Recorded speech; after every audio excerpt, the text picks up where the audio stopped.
और क्या गाजा में युद्ध हार जाएगा इजराइल? क्योंकि इजराइल से आई एक खबर ने दुनिया को चौंका दिया है। रिपोर्ट के मुताबिक गाजा में इजराइल के बहुत से सैनिकों की मौत हुई है और अब वहां सैनिकों की भारी कमी पड़ने लगी है। रिपोर्ट में यह भी दावा किया गया है कि इजराइल के नौजवान फौज में भर्ती नहीं होना चाहते।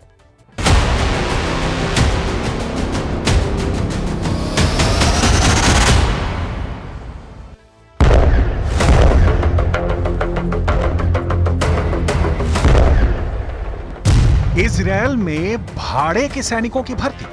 जब से दुनिया के सामने ये रिपोर्ट आई है, हर किसी की जुबान पर सिर्फ एक ही सवाल है। सवाल ये कि क्या गाजा युद्ध हार रहा है इजरायल? क्या हिजबुल्लाह के हमलों से कमजोर पड़ गया है इजरायल? क्या इजरायल में लोगों की इतनी कमी हो गई है कि भाड़े के सैनिकों से इजरायल ने भर्ती अभियान छेड़ दिया है? क्या ईरान के मिलिशिया ने नेतन्याहू को घेर लिया है?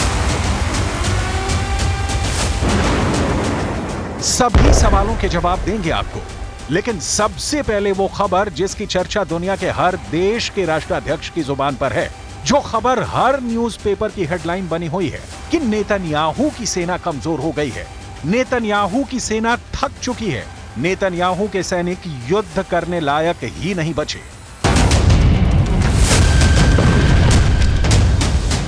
7 अक्टूबर 2023 यही वो तारीख थी जब गाजा में हमास को खत्म करने का ऐलान नेतन्याहू ने किया था।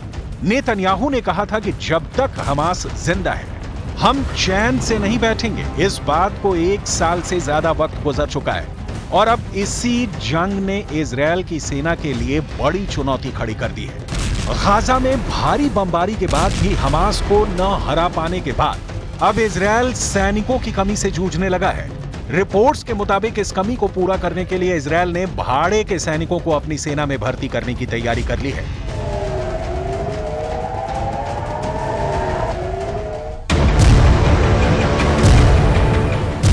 गाजा जंग लड़ते लड़ते इजरायली सेना के हौसले पस्त हो चुके हैं। अरब मीडिया की रिपोर्ट्स के मुताबिक कई इजरायली सैनिक जंग के मैदान से भागने लगे हैं। इजरायल की रिजर्व सेना ने भी जंग का हिस्सा बनने से इनकार कर दिया है। इसलिए अब इजरायल अपनी सेना में विदेशी लड़ाके भी भर्ती करने लगा है और इसके लिए वो लड़ाकों को कई तरह के लालच भी दे रहा है। 7 अक्टूबर के बाद से इजरायल के लगभग 12,000 सैनिक घायल हुए हैं और 783 सैनिक मारे गए हैं। जानकारों का दावा है कि मरने वाले सैनिकों की तादाद इससे और कहीं ज्यादा हो सकती है। रिपोर्ट्स के मुताबिक घायलों में 140 सैनिक ऐसे हैं जो अब कभी भी बिना सहारे के नहीं चल पाएंगे। बंदूक उठाओ, नागरिकता लो। विदेशी मीडिया के मुताबिक इजरायल अपनी फोर्स में भाड़े के सैनिकों को भर्ती करने के लिए तरह तरह की लालच भी दे रहा है। रिपोर्ट्स बताती हैं कि इजरायली सेना ने विदेशी सैनिकों की भर्ती के लिए नागरिकता का भी लालच दिया है। इजरायली अखबार हारेट्ज की रिपोर्ट के मुताबिक इजरायली सरकार ने एक भर्ती अभियान शुरू किया है, जिसके तहत अफ्रीकी शरणार्थियों को गाजा युद्ध में भेजने के बदले स्थायी नागरिकता की भी पेशकश की गई है। इजरायल की सेना इस वक्त लगभग 10,000 सैनिकों की कमी से जूझ रही है और इजरायली अधिकारियों को यह जिम्मेदारी दी गई है कि वो इस कमी को पूरा करें। इजरायली अधिकारी ऐसे शरणार्थियों की पहचान करेंगे और उन्हें सेना में भर्ती करेंगे। इजरायली सेना और आंतरिक मंत्रालय की ओर से इन शरणार्थियों को जंग की ट्रेनिंग दी जाएगी। इसके अलावा विदेशों से भी लड़ाकों को भर्ती किया जा रहा है। इजरायली अखबार हारेट्ज के मुताबिक इजरायल जर्मन खुफिया एजेंसी और दूसरे ग्रुप्स के साथ मिलकर अफगानिस्तान, लीबिया और सीरिया से जर्मनी आए शरणार्थियों को भाड़े के सैनिकों के रूप में भर्ती कर रहा है।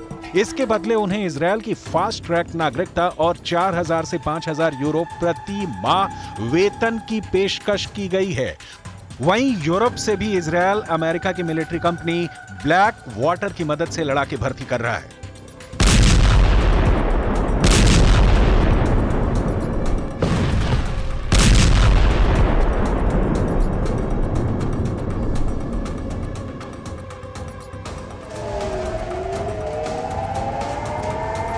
अब इस तस्वीर को देखिए। अभी 4 दिन पहले की ये खबर है जब आईडीएफ ने आधिकारिक तौर पर उत्तरी गाजा में मारे गए अपने सैनिकों के नाम और तस्वीरें जारी की। मारे गए सैनिकों में स्टाफ सार्जेंट और कार्ड्स, staff sergeant Nev Yair, staff sergeant Gary Lalhruaikima, staff sergeant Ophir Eliyahu. Israel के ये सभी सैनिक केफिर ब्रिगेड की शिमशोन बटालियन के थे। गाजा से पहली बार ऐसी तस्वीरें आई हैं, ऐसा नहीं है। इजरायली फोर्स गाजा में हमास को नुकसान पहुंचा रही है तो हमास भी आईडीएफ को बख्श नहीं रहा है।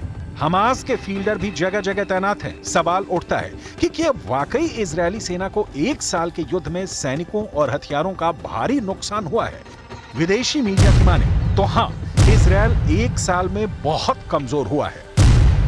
13 अप्रैल 2024 ये वो तारीख थी जब ईरान ने इजरायल पर 300 से ज्यादा किलर ड्रोन, क्रूज और बैलिस्टिक मिसाइलों से हमला बोला था। हालांकि अमेरिका भी इजरायल के साथ हमले का मुकाबला करने के लिए खड़ा था, लेकिन इजरायल की खुफिया एजेंसियां ये पता लगाने में नाकाम रहीं कि ईरान इतना बड़ा हमला करेगा। ईरान का हमला इजरायल की उम्मीद से बहुत बड़ा था। अमेरिका के F-15 लड़ाकू पायलटों ने ईरानी हमलों से मुकाबले के उस क्षणों को याद किया है। पायलटों ने बताया है कि ईरानी हमले के दौरान एक समय उनके पास फाइटर जेट में मिसाइलें खत्म हो गई, जिसके बाद उन्होंने बंदूकों का इस्तेमाल करना शुरू कर दिया था।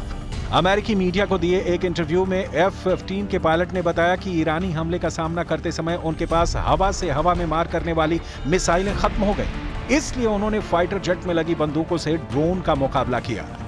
उन्हें इसकी उम्मीद नहीं थी जब लगा कि अब जान नहीं बचेगी।